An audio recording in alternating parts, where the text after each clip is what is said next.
I promised Bill Goldberg that I would choke him out. I promised AJ Styles that I would choke him out. And I promised John Cena that I would make him tap out. And I did. Gunther said he was going to choke out Cody Rhodes like he did to AJ Styles, John Cena, and that other guy. And in Hot Takes today, we have Charles Yancey saying, I think Gunther should take the belt off of Cody Rhodes.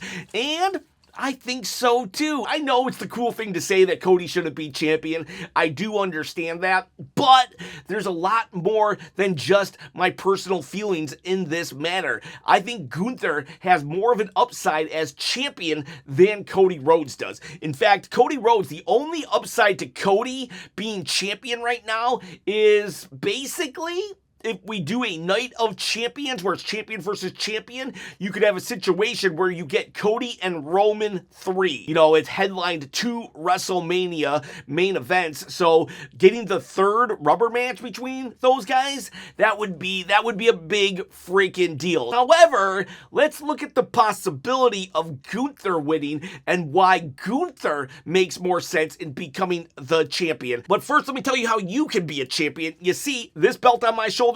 I'm going to give it away. How do you win it? All you got to do is comment below and subscribe to the channel. It's not a toy. It's a replica, and I'll mail it anywhere in the world. But you gotta subscribe, people. All right, so the upside to Gunther winning is, we'll start off with the obvious, and it's the same one about Cody being champion versus champion. Roman Reigns versus Gunther, it's never happened. It's something I want to see happen, but for some reason, those two are kind of like final bosses, and the stars have never aligned for them to actually get into a storyline together. And the beauty of champion versus champion, while overall I do not like it, there is an upside. You get matches you wouldn't otherwise be able to see. And Gunther versus Roman, that is a juicy prospect as well. Another reason is it freshens up Cody Rhodes. I think Cody was more interesting when he was chasing Drew McIntyre earlier in the year for the title than when he got the title and defended it against Randy Orton. Granted, there was the whole Pat McAfee debacle, but, you know, that aside, Cody he doesn't do it for me as champion. Now, if he does it for you as champion, great, awesome. However, I always felt he was better without and chasing it. And he's already kind of in a storyline with Sami Zayn, so those two could go off for a little bit, and then Cody could return around maybe Survivor Series or something and start challenging for the belt again. And then the final reason is the challengers that Gunther gets to face. Okay, so hear me out. Gunther becomes champion, right? Well, we're about to do King of the Ring. Oba Femi, let's say he beats Brock Lesnar and he enters the King of the Ring and he wins it. Maybe Gunther attacks Oba the moment he wins the King of the Ring and he says, I want to beat the guy who beat Brock Lesnar. And so Oba picks Gunther. And then Gunther, who has beaten John Cena, AJ Styles, that other guy, well, that rub then gets passed on to Oba Femi, who is deserving. Or we go another route. What if Brock Lesnar and Oba Femi, their feud continues, right? You know, Oba loses at Clash in Italy, and so now they got their rubber match at SummerSlam. Well, what if we let LA Knight win? And LA Knight says, you know, the night after Raw, me and Gunther had some words, and then he ran away. Well, you can't run away from me. Big guy, LA Knight, he's in his 40s, and we've kind of taken him to the brink so many times that his fans are a little disillusioned. So what better way to illusion us again by letting him beat Gunther of all people? Or whether Brock wins or loses against Oba Femi, he challenges Gunther. Whether it's because, you know, he beats Oba Femi and he says, you know what, I'm back and I want to be champion, or he loses to Oba Femi and he wants to prove that he still has what it takes to be champion. Either way, he challenges Gunther, and Gunther is just like, no, I'm not going to do it unless you put your career on the line, and then Gunther can add another career to his career legend gimmick right there. So you got 3 really good storylines that you can run if Gunther wins. Plus, Cody can instantly go into a program with Sami Zayn. It's like win-win across the board here, people. And please, God, if Gunther does win, please let his first challenger be Grande Americano after he beats the OG Grande Americano in a mask versus mask match. Oh my God, that would be the perfect Money in the Bank feud right there, because Grande Americano, won't win the title, but the Money in the Bank is what sells that PLE. So you could literally have Gunther versus Grande. That would be so awesome. I love that, the thought of that match right there. So anyways, let's do some more hot takes. We got the one sheepy says Matt Cardona looked great out there, even though he's pretty much exclusively a jobber now. I liked how he made them look strong. Yes, Matt Cardona, Zack Ryder fought Sami Zayn last night. It's very unfortunate. I was kind of hoping that I didn't think that Matt Ryder was ever going to become the top champion, but at this point, I don't know if he'll ever become the U.S. champion, and I was kind of hoping that he would be a very strong mid-card presence, but it looks like he has taken the role of Apollo Crews. Ikasu says, trick slapping Ricky was hilarious. Finally, they are allowing Jay to be a great heel. Yes, Jade Cargill is doing a great job. I am really enjoying heel Jade, but that trick slap is so funny, and Ricky Sane sold it so well. Probably a little too well. Like, he's just a backhand, and Ricky Saints literally goes out of the ring. That's freaking hilarious. I love the Trick Williams trick slap. TTJC says, I can't wait till they pull the trigger on Sammy and Johnny Gargano as tag partners. I don't know. I'm not sure if I want them to be a tag team, but I wouldn't mind if they would pair up like Sammy used to do with Kevin Owens. They were kind of just like, they would just hype each other up and just be obnoxious together. I love AEW Wrestling says, I think I'm fully giving up on Johnny Gargano. I truly hate the play dead gimmick he's doing. It's just stupid.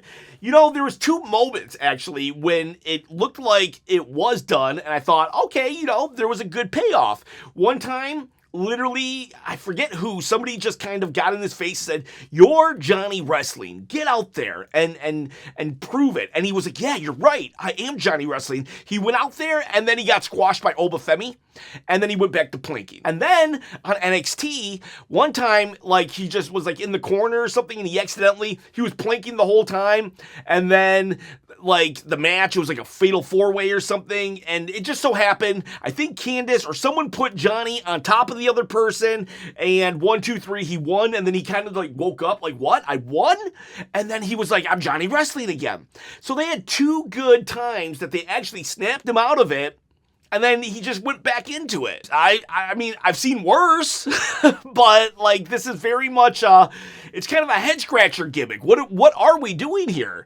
So I do like Sammy talking to him all the time as a confidant, but I think it is time to do something and keep that something going other than just, planking. A great way to collect a paycheck, but long term, it's not going to help. It's not going to help his career. It's OTW says, I've literally seen The Miz work every position on the card seamlessly for near 20 years. And he could still be a main eventer today if asked. Bro might be the GOAT. He is definitely going to be one of the most underrated talents of all time, which is crazy because he's a 2-time Grand Slam Wrestle main eventer, but yeah, he's just so overlooked. Now, I believe Danhausen would have got over no matter what because Danhausen was hugely mega over before his feud with The Miz, but I think The Miz has definitely helped Danhausen. Because no matter how over you are, if you don't have a good dance partner,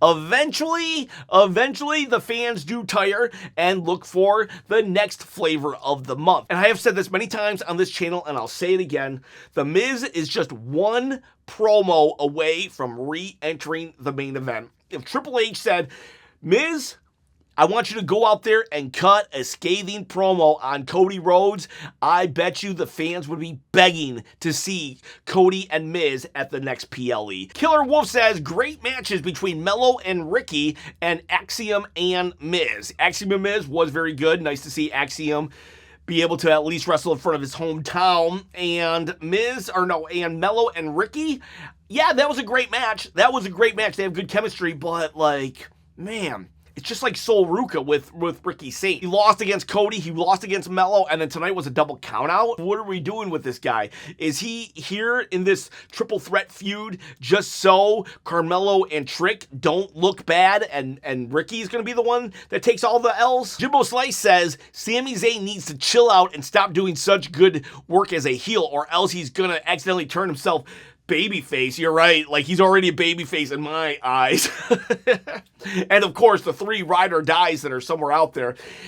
God, I just love Sami Zayn so much as a heel. Like, it is like night and day difference between heel Sami and babyface Sami. So much better. Alfonso Passion says, sorry Chop, don't watch AEW, but wish you well on this new journey with wrestling content. And I'll see you on the side, the WWE side. I barely have time to watch WWE, so yeah.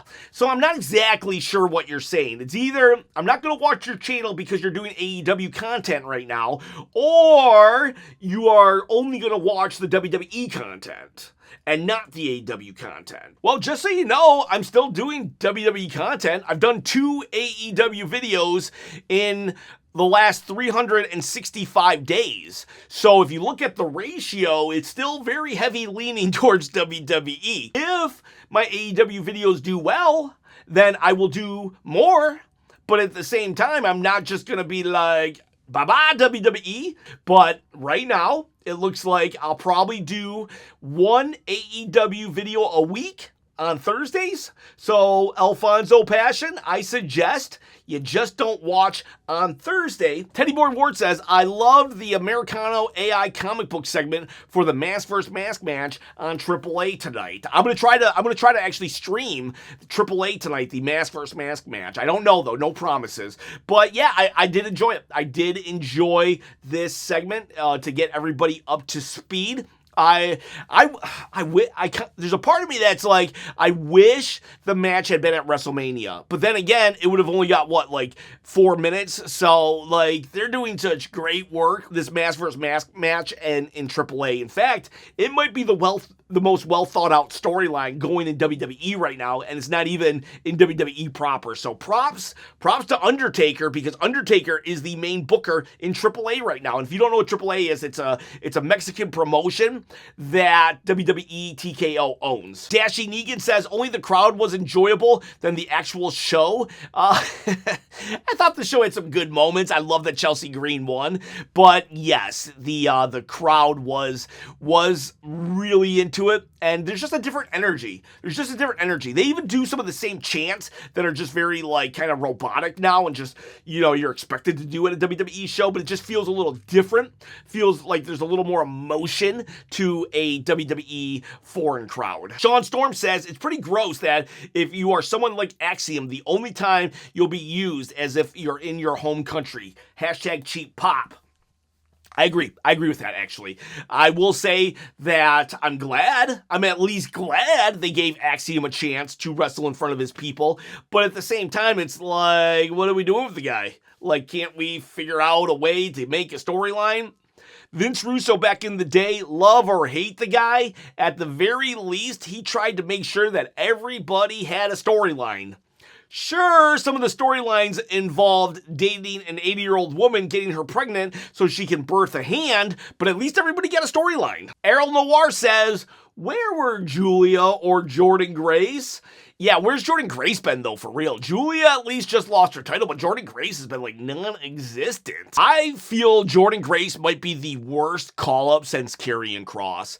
And not the Karrion Kross that returned, but the Karrion Kross that came out in, the Mad Max gear. Wow, Jordynne Grace, she was the first person to cross over from TNA to WWE when they started teaming up together in a Royal Rumble, and boy howdy, Jordynne Grace, they just don't do anything with her except for make her just into nothing. Kev WWE says SmackDown was solid tonight. Great matches like Ricky and Mello, Sami and Matt definitely stole the show. I'm glad you enjoyed it. I felt that this was a decent SmackDown, but a very forgettable SmackDown. That said, I am super glad you liked it. I know, like, it seems like lately I'm more negative than positive on WWE, but, like, they're really just phoning it in. Like, ChatGPT, come on, man. Keith Codwell says, Trick Williams has become a novelty act with a sidekick. Yeah, I said this on my One Take One Shot. I do like Little Yachty, but it does feel like Little Yachty is starting to take the spotlight from Trick Williams, or at least share the spotlight with Trick Williams. And I liked him before WrestleMania when it was all about Trick, and Little Yachty was there kind of just to amplify the Trick Williams act. Trick did all the talking, and Little Yachty would just chime in with the yep, you got it, yeah, tell me about it, talk to me, stuff like that. And then he would like swing a random kendo stick. This should not be a two-man act. This should be the Trick Williams show with a co-host. Just call me _D. I just hope the MFTs versus Keys, Priest, and Truth feud doesn't last 9 months. I think the average Damian Priest feud is about 6 months, actually, which is usually 5 months too long. Comet of Doom says, man, I've really fallen off the last couple months. I don't even watch because I've been conditioned to think go-home shows don't mean anything anymore. I guess I wasn't wrong.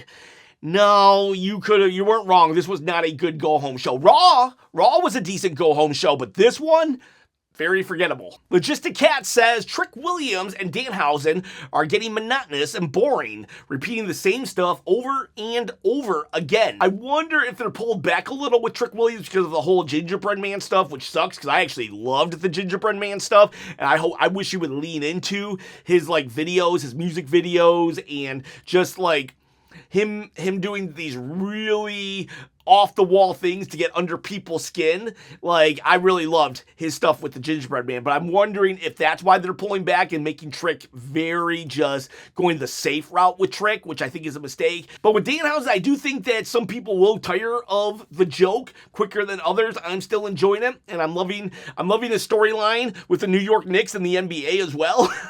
I'm very happy, though, that they took him off Raw, and now he's only on SmackDown, because I was afraid that he was going to be it was going to be too much of a good thing. So I think right now they are limiting the overexposure of Danhausen. He's gotten a lot of goodwill with me because of the last 2 things that he's done. So I'm still on board. But I do understand why some people might be like, all right, what are we doing now? What's next? So I understand your critique. I'm just not with you yet on that. So, all right, boys. All right, girls. Those are your hot takes for SmackDown. See ya for AAA tonight, or if I can't make it, Clash in Italy tomorrow, 2 p.m. Eastern Standard Time. See ya, bye.